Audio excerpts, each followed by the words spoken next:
Super. Bonjour à toutes et à tous. Aujourd'hui, émission spéciale en direct à bord du Persévérance, parti de Sicile et actuellement en route vers Gaza. Le navire est l'un des fers de lance de la nouvelle mission de la Freedom Flotilla Coalition. Cette traversée s'inscrit dans un contexte d'une tension extrême. Il y a quelques jours à peine, la marine israélienne a tenté de stopper net cette mobilisation par l'interception violente de la Global Somoud. Les faits se sont déroulés dans les eaux internationales, un espace où théoriquement la liberté de navigation prévaut. Le bilan est lourd, des témoignages font état d'abus et de méthodes de torture, des dizaines de militants ont été appréhendés. À l'heure où nous parlons, 2 activistes, Thiago et Saïf, sont toujours en détention. Pour rappel, Israël impose un blocus naval sur Gaza depuis 2007. L'ONU a souvent qualifié ce blocus de punition collective, mais Israël le justifie par des raisons de sécurité. Les interceptions en eau internationale, au-delà des 12 miles nautiques, sont le point de tension juridique majeur. Un autre rappel utile, selon l'ONU, la quasi-totalité de la population de Gaza est en situation d'insécurité alimentaire grave. L'aide terrestre étant filtrée et insuffisante, la flottille se présente comme une rupture symbolique du siège. Aujourd'hui, nous posons les questions essentielles. Pourquoi risquer la prison au pire pour acheminer cette aide? Dans quelles conditions l'équipage opère-t-il après l'attaque de la semaine dernière? Et que reste-t-il du droit international à haute mer? Pour en parler, nous sommes en liaison avec 2 membres de l'expédition qui ont accepté de témoigner malgré les risques. Halima et Olivier, merci infiniment d'être avec nous au bord du Persévérance. Avant de commencer, est-ce que vous pouvez vous présenter brièvement? Qui êtes-vous? D'où vous parlez? Pourquoi vous avez décidé de rejoindre cette flottille? Et quelle est votre position actuelle là? Pour commencer, donc Halima Boumediene-Thierry, je suis avocate dans le civil, sinon surtout militante pour la cause et le droit et de la justice internationale, et en particulier, bien entendu, pour le peuple palestinien. Il est évident pour moi qui, depuis une quarantaine d'années, milite pour la reconnaissance des droits du peuple, pour la liberté, pour la justice et surtout pour le respect du droit international, que j'ai tout de suite accepté de faire partie de cette mission. Parce que c'est non seulement une mission humanitaire pour moi, c'est aussi une solidarité politique. Il s'agit bien sûr de tout faire pour casser ce blocus qui existe depuis 18 ans. Mais il faut aussi casser ce silence qui est un autre blocus qui existe aussi, et en particulier depuis l'agression d'Israël envers l'Iran et le Liban. On a l'impression d'avoir oublié Gaza et le génocide se poursuit. Malheureusement, on le voit très bien que même en Palestine occupée, eh bien, on continue les bombardements et les arrestations et les tortures et tout ce qui peut être pour nous qualifié, et pas seulement d'ailleurs, mais pour le droit international, de crimes de guerre, de crimes contre l'humanité, sachant bien que ce blocus, et en particulier ce blocus de Gaza, mais également tout ce qui se passe, la colonisation des terres en Palestine, ont été jugées par la Cour internationale de justice comme tout à fait illégales. Et d'ailleurs, les interventions, les interceptions, on va dire, de l'armée israélienne envers les bateaux humanitaires sont également tout à fait illégales, puisque le droit international, mais le droit de la mer également, reconnaît le droit à tout le monde, quel que soit l'État, de naviguer sur les eaux internationales. Voilà. Tu peux peut-être continuer aussi.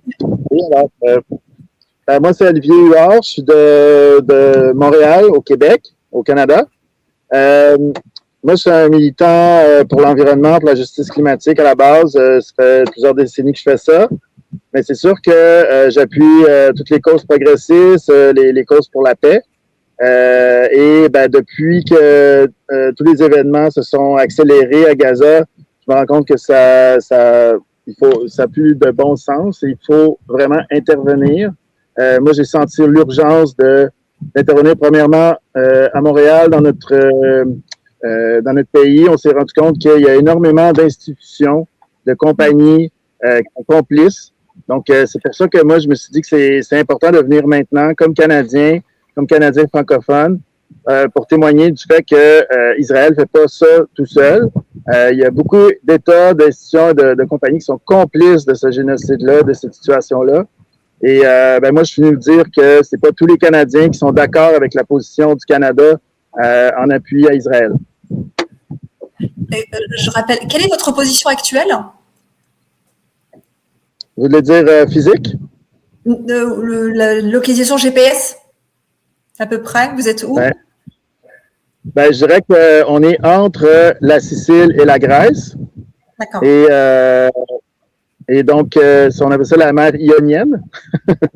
Je vous dirais ça pour l'instant parce que c'est sûr qu'il y a des éléments stratégiques où on ne peut pas tout dire ce qu'on va faire. Mais je dirais que c'est pas là, on est en direction de la Grèce. Ça fait 2 jours qu'on est parti de la Sicile en presque ligne droite. D'accord. Alors, beaucoup de gens regardent les infos et sont indignés. Pourquoi vous avez quitté votre canapé, votre travail, votre famille? Pourquoi partir? Est-ce que vous avez hésité? Ou à quel moment partir? Oui, voilà. Non, mais à quel moment on se dit j'y vais quand même, malgré le risque? Parce que certains restent sous cette forme de sidération, d'indignation, alors que vous avez pris le pli justement et donc d'agir concrètement. Mais chacun, résiste et milite à sa manière. Il est évident que tout le monde ne pourra pas faire une solidarité concrète de cette manière, mais en même temps, nous voulons être nombreux et nombreuses à concrétiser cette solidarité, quels que soient les risques.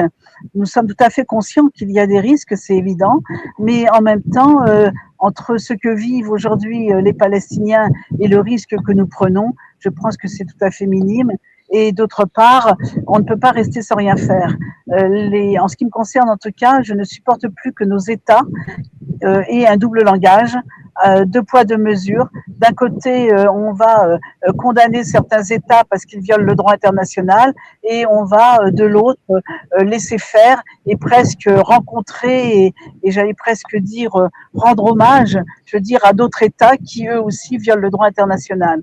On ne peut pas non plus se taire et rester aveugle et sourd face à des États qui sont pas seulement complices, à mon sens. Lorsque l'on envoie des armes, on est aussi partenaire de de ce génocide. On est aussi actif dans ce génocide. Et je ne peux pas demain dire à mes amis, à mes enfants, à ma famille, je n'ai rien fait, j'ai laissé faire. C'est pas possible. Je me sens tout à fait incapable de rester dans une solidarité passive. J'ai besoin d'agir. Et pour moi, venir était tout à fait normal. Lorsqu'on m'en a parlé, j'ai tout de suite dit oui. Olivier? Moi, je réagis énormément à l'injustice, quelle qu'elle soit. À chaque fois que je vois une injustice, c'est sûr que je veux intervenir. Donc, je vais intervenir à mon niveau. Souvent, c'est dans sa propre localité, des manifestations, des activités les plus créatives possibles. C'est juste que là, ça prend des proportions. Donc, c'est un peu comme toujours crier un peu plus fort, trouver des façons de dire ses arguments de façon plus éclatante, plus forte, plus convaincante pour le public, pour forcer aussi les institutions, les gouvernements à se positionner. Parce que, je veux dire, quand il y a des bateaux, par exemple, de nationalité française ou n'importe quel pays qui sont arraisonnés, les pays doivent réagir. Quand des citoyens, comme le Canada, dans mon cas, se font arrêter illégalement en mer, le Canada doit réagir. J'aimerais juste dire que, spécialement cette fois-ci, moi, je suis un grand fan d'histoire en général. Puis, c'est sûr que une des choses qu'on se demande souvent dans les livres d'histoire, c'est si j'avais vécu cette époque-là, dans les années 40, qu'est-ce que j'aurais fait? Qu'est-ce que j'aurais fait face à la Shoah, face à toutes les choses qui se passaient dans ce temps-là? Là, moi, je me suis dit, ça se passe maintenant. Alors, il y a peut-être des gens qui avaient des excuses pour détourner le regard à l'époque. On n'a plus d'excuses maintenant. Tout est devant nous, à tous les jours dans les nouvelles. Donc là, moi, je me dis, mon bout d'histoire dans quelques décennies, c'est que je vais dire, moi, j'ai pas détourné les yeux face à un génocide en cours, face à une situation totalement injuste. J'ai fait ma part, ma modeste part, mais j'ai regardé droit dans les yeux l'oppresseur, puis j'ai mis mon corps pour essayer de faire stopper ça. Et le fait d'être là, je pense que c'est aussi non seulement casser ce silence, mais obliger justement nos États, je veux dire, à prendre des positions. On en a marre de ce silence complice et de cette géométrie variable qui fait que nos États, et en tout cas, bon, la France pour moi, en tout cas, se retrouvent à continuer à envoyer des armes ou continuer à se taire face à une violation du droit international, alors qu'ils envoient leurs propres avocats à la Cour internationale pour pouvoir dénoncer l'illégalité des colonies. Il y en a marre de ce double langage. Donc, on sort d'un acte humanitaire, mais aussi un acte politique, clairement, quoi. Dites-moi, quels sont les profils qui sont à bord avec vous, les nationalités, le type de militantisme, voilà, les fonctions, les professions, dans quelles conditions vous naviguez aussi concrètement? Il y a plusieurs navires. Il faut savoir que nous sommes là en ce moment 4 ou 5 navires. Sur ces navires, il y a différentes nationalités. Il y a des Belges, mais il y a aussi des Canadiens, des Australiens, des Français. Enfin, je suis française. Je suis peut-être la seule française. Mais bon, il y a des personnes qui viennent de partout, y compris d'ailleurs des Italiens, des Espagnols qui nous soutiennent, qui sont pour certains même encore à terre, à continuer à faire le relais avec nous. Mais c'est pas une question de nationalité, je crois. Tous ceux qui sont ici sont complètement épris de justice, de droit, et en ont marre de voir ce génocide se poursuivre, alors qu'il y a une époque où on disait plus jamais ça. Donc il est important de montrer que notre solidarité est une solidarité pas seulement humanitaire, mais que c'est une solidarité politique et une solidarité concrète. Peut-être point de vue logistique, la Freedom Flotilla Coalition, donc c'est une coalition de 18 organisations de pays. Par exemple, le Canada, les États-Unis, il y a aussi des pays européens, le Brésil, l'Afrique du Sud. Vous pouvez aller voir sur le site web de la Freedom Flotilla.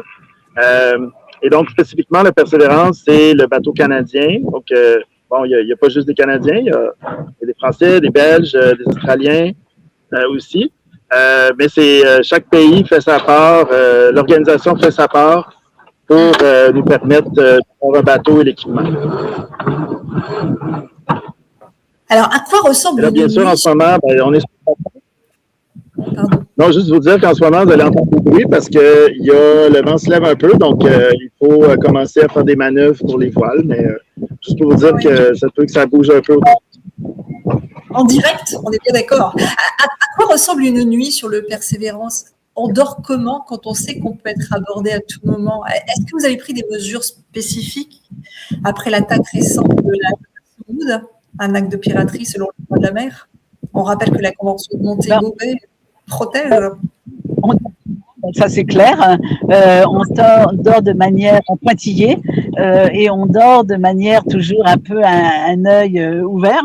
Parce qu'on sait très bien que ça peut arriver à tout moment. Le problème, c'est qu'on ne sait pas quand. On fait des gardes de 4 heures chacun pour pouvoir surveiller. De l'autre côté, c'est pas facile parce que nous sommes quand même nombreux sur un petit bateau et donc on essaye au niveau de se débrouiller. Voilà, qu'est-ce qu'on peut dire d'autre? Sinon, il y a aussi juste de dormir sur un bateau avec les vagues, avec l'espace restreint. Oui, c'est ça. Juste ça, il faut s'habituer. Là. On n'est pas tous des grands marins d'expérience comme capitaine. À la première nuit, on a tous été un peu malades. Oui, il faut s'habituer. Mais le corps s'habitue. C'est ça. Là, ça va mieux. Mais c'est ça. Là, je dirais que plus les jours avancent, plus le stress augmente. Mais maintenant, on sait très bien également que ça va arriver ce soir, demain, mais ça va arriver, c'est clair. On a quand même prévu des messages pour faire ce qu'on appelle des messages SOS, pour faire parvenir dans tous les médias européens et américains et canadiens et australiens, pour leur demander et exiger de nos gouvernements d'intervenir, parce que nous, ce qu'on pense, c'est qu'on risque d'être, bien entendu, arraisonnés. Après, alors...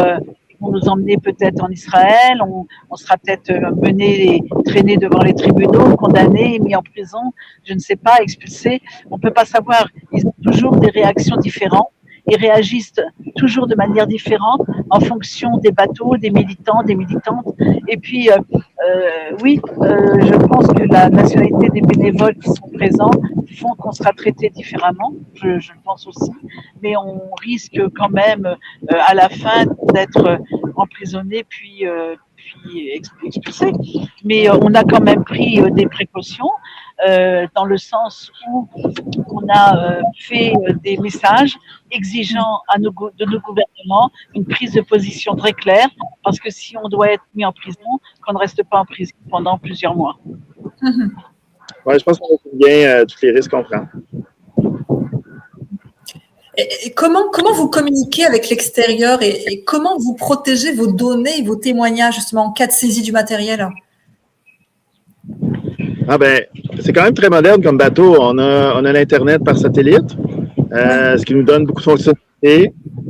On a plein de mesures de sécurité comme, je sais pas, changer nos noms, d'encrypter nos messages, communiquer seulement avec des gens de confiance. C'est bon, pas juste sur des bateaux, là, un peu partout. Et ben c'est ça, là, éventuellement, on s'est tous munis d'un téléphone qu'on peut jeter.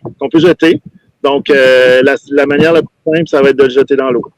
Comme on ne veut surtout pas communiquer et donner nos informations ni nos contacts à l'armée israélienne, et il est clair que tous les téléphones que nous avons sont des téléphones qui sont, destinés à être envoyés dans la mer lors de leur intervention. C'est sûr que comme écologiste, moi, ça me serre le cœur un peu, mais je dirais que c'est un compromis qu'il faut faire. Là. De quoi avez-vous le plus peur concrètement?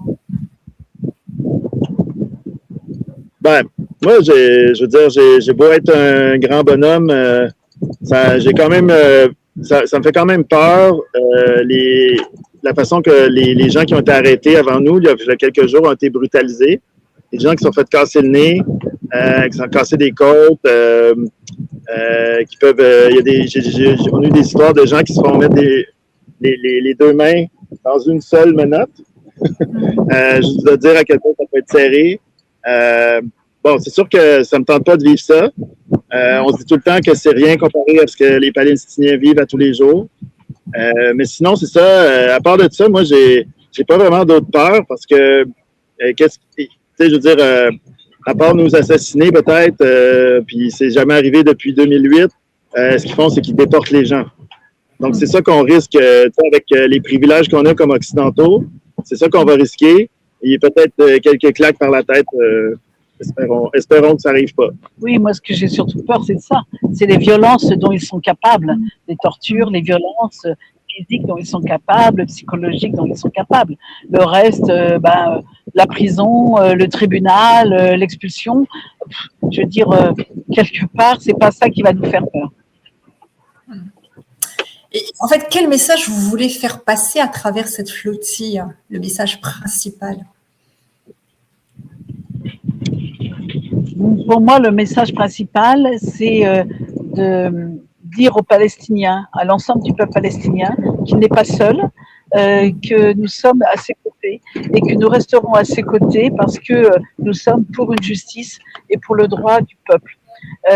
Il est clair aussi que le message que je veux faire passer cette fois aux Occidentaux, c'est de ne pas rester sans rien faire, sans rien dire, de continuer les mobilisations, de poursuivre toutes les manières de se mobiliser, quelle que soit la manière de la mobilisation à différentes formes.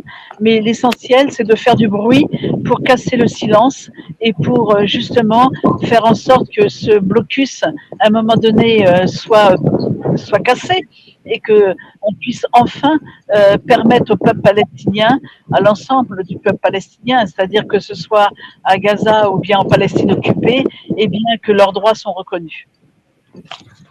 Oui, c'est ça, c'est bien dit. Le vrai message ici, c'est pas nous, c'est la population palestinienne qui souffre.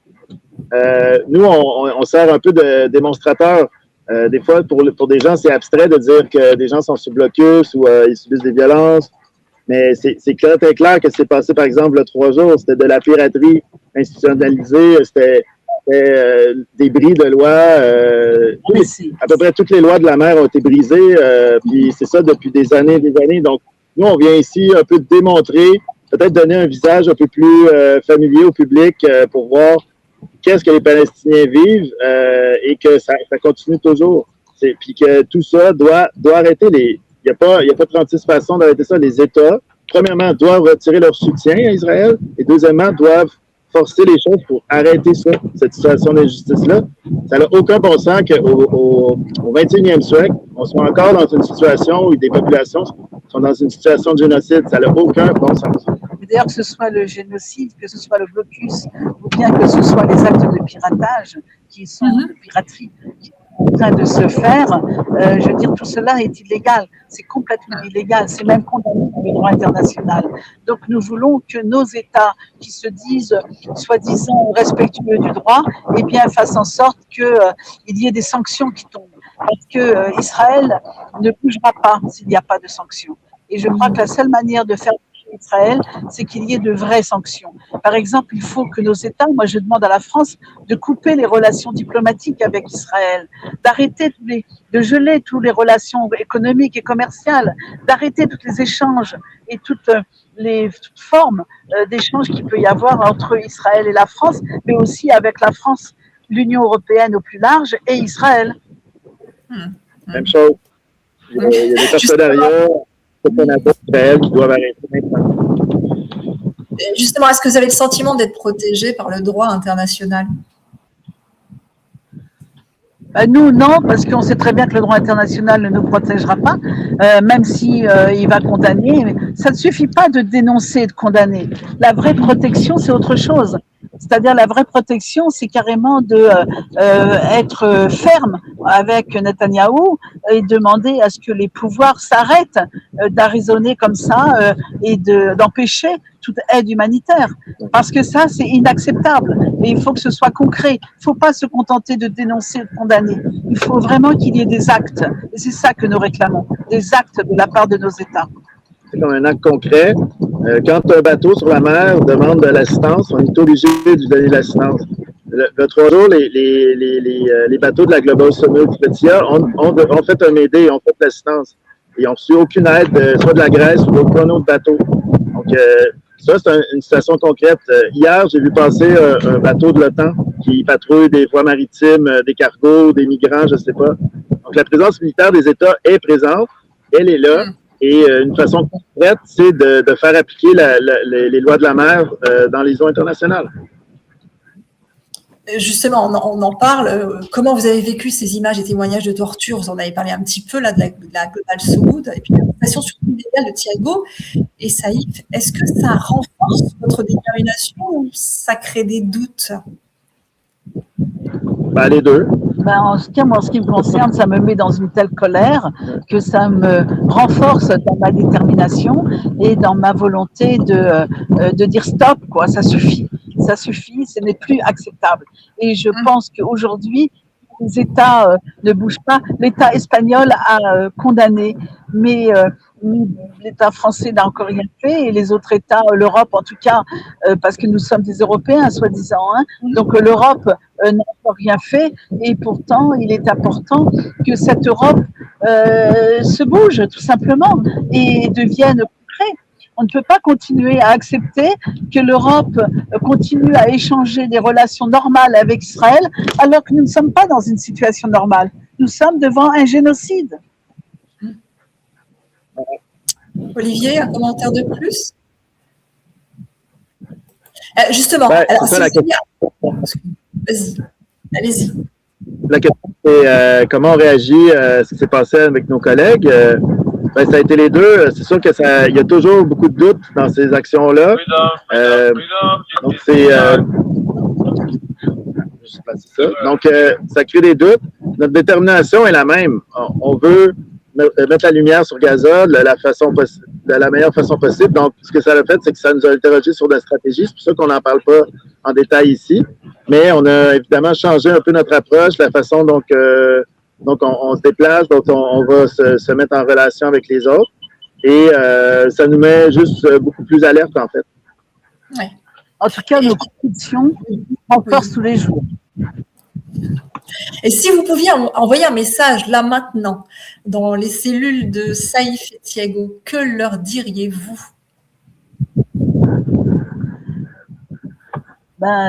Tenez le coup, on est avec vous. Vous n'êtes pas seul, on est là, on est avec vous. Et je pense qu'il y a beaucoup de milliers de militants à travers l'Europe, mais aussi que ce soit au Canada, en Australie, qui se mobilisent et qui continuent à se mobiliser. Moi, je sais qu'à Paris, par exemple, mais en France en général, il y a des manifestations tous les jours. Je pense que c'est à peu près la même chose dans les autres États. Je sais qu'il y en a eu à Bruxelles, je pense qu'il y en a aussi à Montréal ou ailleurs. Donc, leur dire, on a confiance en vous, on sait que vous allez tenir le coup et vous n'êtes pas seul, on est avec vous. Oui, ils sont tellement pas seuls que ça a été pour moi une des grandes motivations pour continuer de l'avant et d'aller rejoindre la flottille puis montrer que c'est pas ce genre d'intimidation-là qui va nous arrêter. Justement, est-ce que vous êtes en contact avec les autres militants des autres bateaux? Vous restez en contact direct? Oui, bien sûr. On a des contacts réguliers avec les autres bateaux qui sont avec nous. On se croise parfois sur la mer.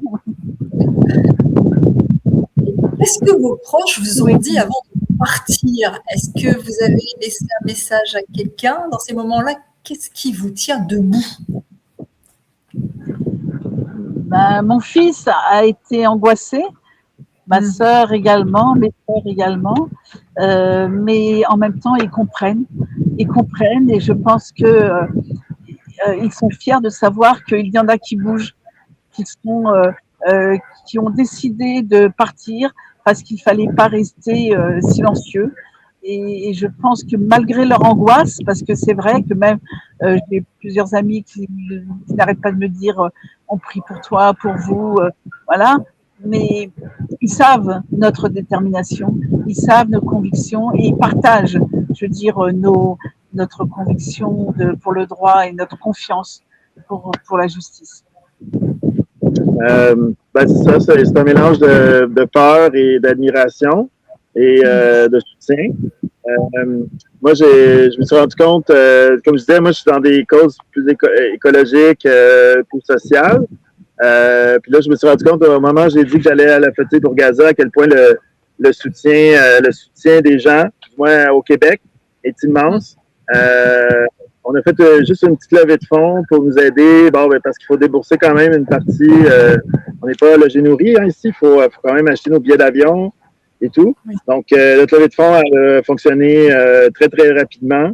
Et on a des gens sur place qui sont portés volontaires pour nous aider à relayer le message.